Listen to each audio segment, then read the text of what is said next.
নমস্কার, এসকেআর online YouTube চ্যানেলে তোমাদের প্রত্যেককে স্বাগত। রাজ্যের একটি দীর্ঘ প্রতীক্ষিত ভ্যাকেন্সিজ আইসিডিএস সুপারভাইজার নিয়োগের একটি গুরুত্বপূর্ণ আপডেট সামনে উঠে আসলো। আশা করি কম বেশি প্রত্যেকেই জানো, বেশ কয়েক মাস আগে আইসিডিএস নিয়োগের একটি শর্ট নোটিশ প্রকাশিত করে জানানো হয়েছে যে রাজ্যে 13,225টি পদে আইসিডিএস সুপারভাইজার নিয়োগ করা হবে। তবে সেই নিয়োগের বড় আপডেট আমি অবশ্যই তোমাদের সাথে শেয়ার করতে যাচ্ছি। কবে থেকে তোমরা অ্যাপ্লাই করতে পারবে, কি করে অ্যাপ্লাই করবে এবং কারা কারা যোগ্য, প্রত্যেকটা বিষয় আমি স্টেপ বাই স্টেপ জানাবো। তো ভিডিওটি অবশ্যই সম্পূর্ণ দেখো যারা এখানে অ্যাপ্লাই করতে চাও বা দীর্ঘদিন থেকে যারা ওয়েট করে আছো।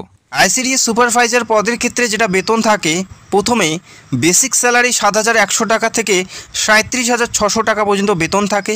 পাশাপাশি সরকারি প্রত্যেকটা সুযোগ সুবিধা পাবে, পাশাপাশি গ্রেড পে থাকবে 3,600 টাকা।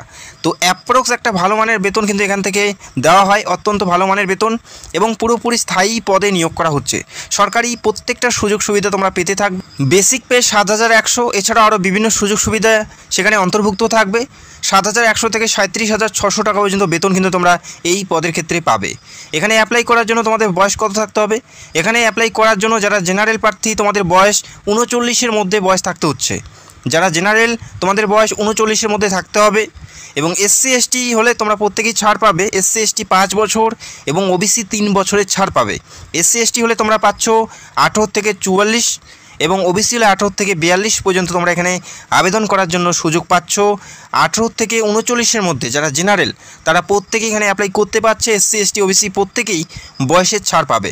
তো আশা করি তোমরা বুঝতে পারলে, এবং বয়সটা 1/1/2024 তারিখ অনুযায়ী তোমাদের বয়সটা ধরা হতে পারে।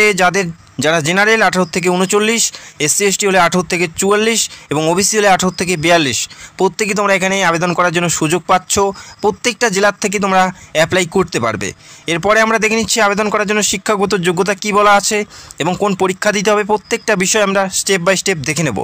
এখানে অ্যাপ্লাই করার জন্য শিক্ষাগত যোগ্যতা যেটা বলা আছে, তোমাদের গ্র্যাজুয়েট থাকতে হচ্ছে, অর্থাৎ গ্র্যাজুয়েশন কমপ্লিট থাকতে হচ্ছে। যে কোনো শাখার থেকে, যে কোনো বিভাগ থেকে, যে কোনো পার্সেন্টেজে যদি তোমরা গ্র্যাজুয়েশন করে থাকো, সেক্ষেত্রে প্রত্যেকেই তোমরা এখানে অ্যাপ্লাই করতে পারছো। কোনো পার্সেন্টেজের ব্যাপার নেই বা অন্য কোনো শিক্ষাগত যোগ্যতার ব্যাপার নেই, শুধুমাত্র গ্র্যাজুয়েশন হলেই তোমরা প্রত্যেকেই এখানে অ্যাপ্লাই করতে পারছো।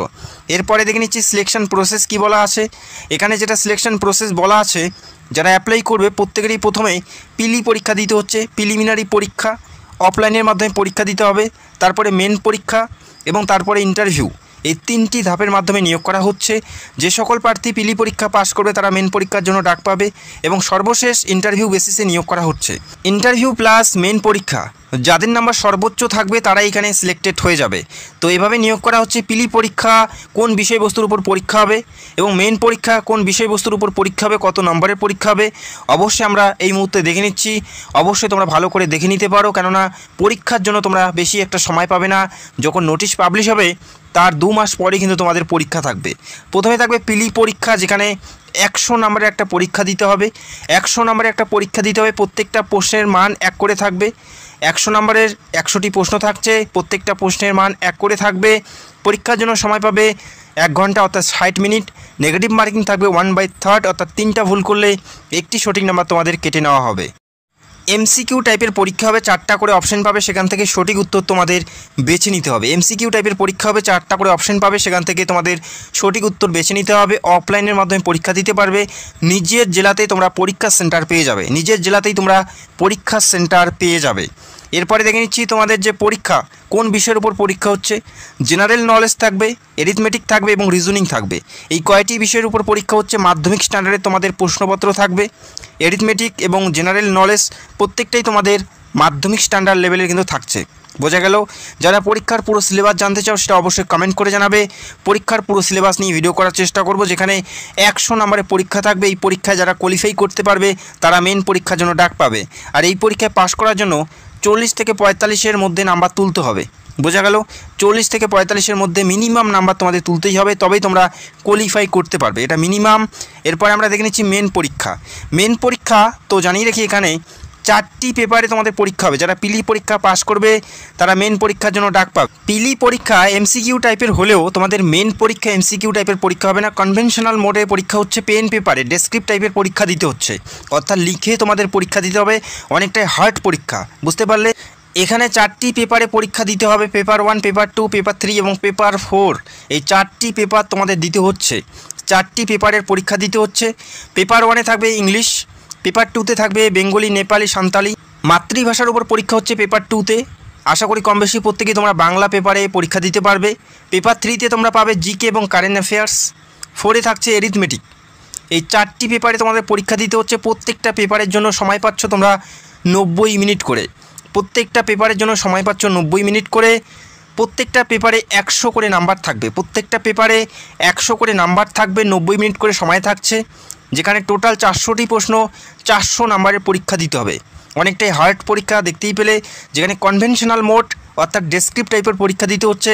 পেন পেপারের মাধ্যমে তোমাদের লিখতে হবে, বোঝা গেল? প্রত্যেকটা পেপারে 100-র মধ্যে পরীক্ষা দিতে হচ্ছে। এটা মেন পরীক্ষা, দেখতেই পেলে অনেকটাই হার্ড পরীক্ষা।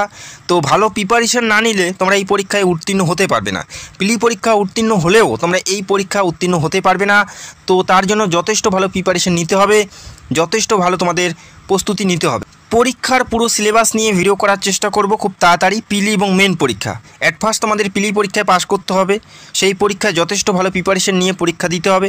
এই পরীক্ষা পাশ করার পর তারপরে মেন পরীক্ষায় ডাক পাবে। তো অর্থাৎ দুটি পরীক্ষাই খুবই গুরুত্বপূর্ণ। প্রিলি পরীক্ষা এমসিকিউ টাইপের হলেও সেখানে তোমাদের ভালো ফল করতে হবে, তবে তোমরা পাশ করতে পারবে।